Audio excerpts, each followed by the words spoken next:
নবীদের বৈশিষ্ট্য হচ্ছে নবীরা যেখানে মারা যায় ওখানেই কবর দিতে হয়। বিষ্ণু ইসা ইসলাম মারা গিয়েছিলেন আম্মাজান আয়েশা রাদিয়াল্লাহু তাআলা আনহার ঘরে, ফলে ওখানে বিষ্ণু ইসা ইসলামের কবর হয়েছে। ওই কবর দেওয়া ঘরের ভেতরে আম্মাজান আয়েশা রাদিয়াল্লাহু তাআলা আনহা যতদিন বেঁচে ছিলেন ওখানেই ছিলেন, কবরের পাশে। আমরা যখন নবী সাল্লাল্লাহু আলাইহি ইসলামকে সালাম দেই, দুরূদ পাঠ করি, বিষ্ণু ইসা ইসলাম কবর থেকে ওই সালামের উত্তর দেন।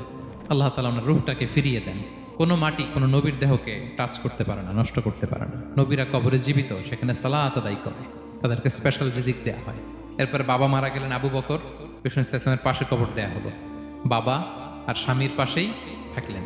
এরপর ওমরে ফারুক মারা গেলেন, ওনারও কবর দেয়া হলো। কিন্তু এখন তো আর বাবা আর স্বামীর সাথে পর্দা নাই, ওমরে ফারুকের সাথে তো পর্দা আছে। তো তখন তিনি ঘরটা হয়ে গেছে ছোট, 3টা কবরে অনেক জায়গা স্পেস নিয়ে গেছে। এখন অল্প একটু জায়গা পর্দা টাঙাই দিলেন ওমরে ফারুকের সাথে পর্দা হিসেবে, ছোট্ট একটা জায়গায় যতদিন বেঁচে ছিলেন ওখানটাতেই ছিলেন।